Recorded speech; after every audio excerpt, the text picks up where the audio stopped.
Sí, ha habido mucha inconsistencia en la política migratoria y esta es una de las grandes, digamos, inconsistencias entre lo que se anuncia y lo que sucede. Por supuesto, los procesos judiciales en Estados Unidos tienen su propio curso, ¿no? Y esto fue, digamos, una orden de un juez federal de Luisiana que obliga al gobierno de Biden a continuar con el título 42, pero en términos de México esto no hay ningún proceso judicial que ni que permita ni que cancele el título 42. Es decir, México ha estado totalmente al pendiente de lo que pasa y ha sido totalmente reactivo a Estados Unidos.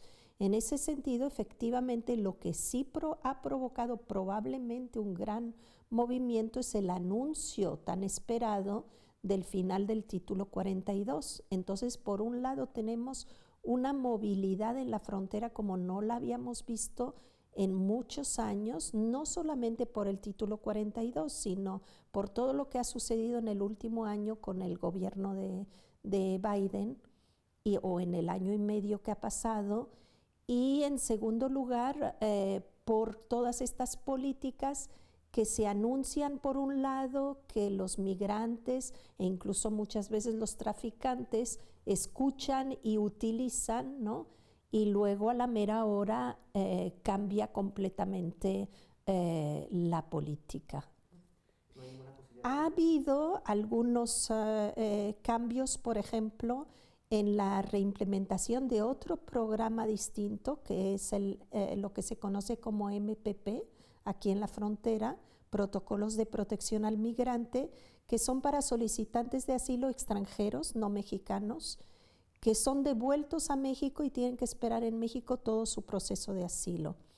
Y cuando se reimplementó también por orden de un juez federal por parte de Estados Unidos se vio obligado, el gobierno de Biden, a negociar con el gobierno mexicano y efectivamente se están reimplementando en condiciones muy diferentes.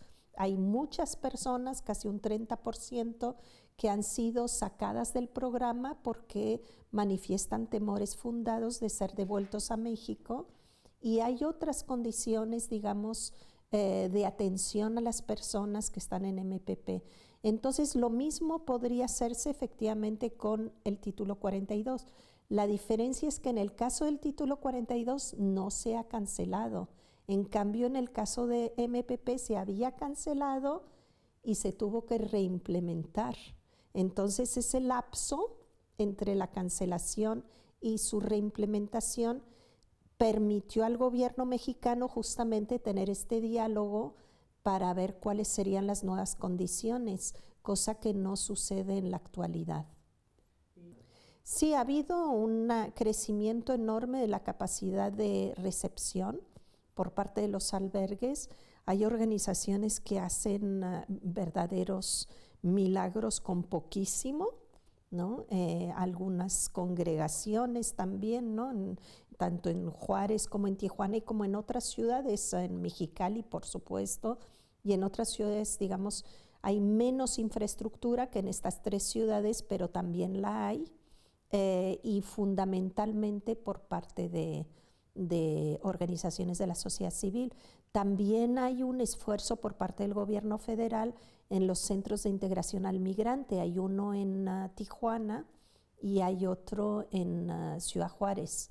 Y están ya han instalado, y me parece que está por iniciar operaciones, uno en Matamoros. Entonces sí hay esfuerzos, pero estos esfuerzos son muy pequeños en comparación con el tamaño de los flujos de lo que estamos hablando. Solamente por darte una idea, desde que empezó el título 42 es la expulsión de los migrantes hacia México. Muchos de ellos no son mexicanos, sin procesarlos, sin que se haga una aprehensión, que los metan a un centro de detención. La mayoría los devuelven exactamente por el lugar por el que cruzaron. A veces ni siquiera hay Instituto Nacional de Migración. Entonces, de acuerdo con las autoridades estadounidenses, han sido más de 1.900.000 personas, casi 2 millones, probablemente 2 millones a estas alturas, porque esto era hasta el final de marzo, más de 1.900.000 devoluciones a México, ¿no? Expulsiones a México, desde el 20 de marzo que inició hasta el 31 de marzo.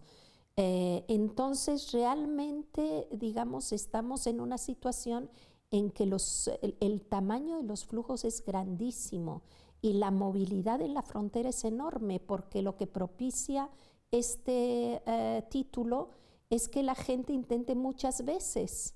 Intenta una vez y sabe que la van a devolver a México, lo vuelve a intentar y la devuelven a México, y no hay consecuencias, a diferencia de lo que sucedía anteriormente. Han hecho varios comunicados médicos, especialistas en salud pública y por supuesto también especialistas en migración. Nosotros mismos hicimos un comunicado con más de 100 académicos hace un año ya, justamente más o menos al inicio del gobierno de Biden, diciendo: se ha demostrado que esto no tiene ninguna relación con una política de salud, sino que es una política migratoria disfrazada de una política de salud, y por otro lado, en muchos casos pone incluso en peligro a los migrantes por los lugares por los que los devuelven, y porque algunos no los devuelven por donde entraron, sino que los devuelven hasta más de 1,000 millas del lugar por donde cruzaron.